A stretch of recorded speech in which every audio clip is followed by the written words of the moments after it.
बातमी सांगलीतून कोरोना पुन्हा एकदा डोकं वर काढताना दिसतोय। सांगलीमध्ये कोरोनाचा शिरकाव झालाय। 2 रुग्णांची नोंद झाली आहे। भीतीचं वातावरण आहे। महापालिका क्षेत्रात कोरोनानं शिरकाव केला असून सांगली येथील शिवाजीनगरमधील एका महिलेचा तर सुभाषनगरमधील एका पुरुषाचा कोरोना अहवाल पॉझिटिव्ह आलाय।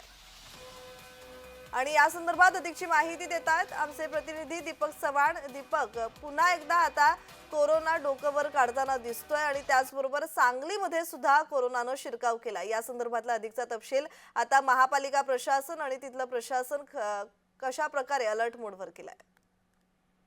नक्कीच मागील आठवड्यामध्ये विटा तालुक्यामध्ये एक रुग्णाची नोंद झाली होती आणि काल सांगली महापालिका क्षेत्रामध्ये 2 रुग्णांची नोंद झालेली आहे। त्यामध्ये एक पुरुष आणि एका स्त्रीचा समावेश आहे।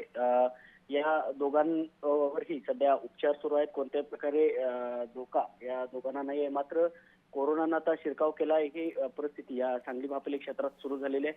महापालिका प्रशासनानं याबाबत अलर्ट मोड दाखवत योग्य त्या खबरदारीचे उपाय सुद्धा सुरू केलेले आहेत। खासदार विशाल पाटील यांनी सुद्धा काल सर्व वैद्यकीय यंत्रणेचा आढावा घेऊन कोरोनाबाबत दक्ष राहण्याच्या सूचना केलेल्या आहेत।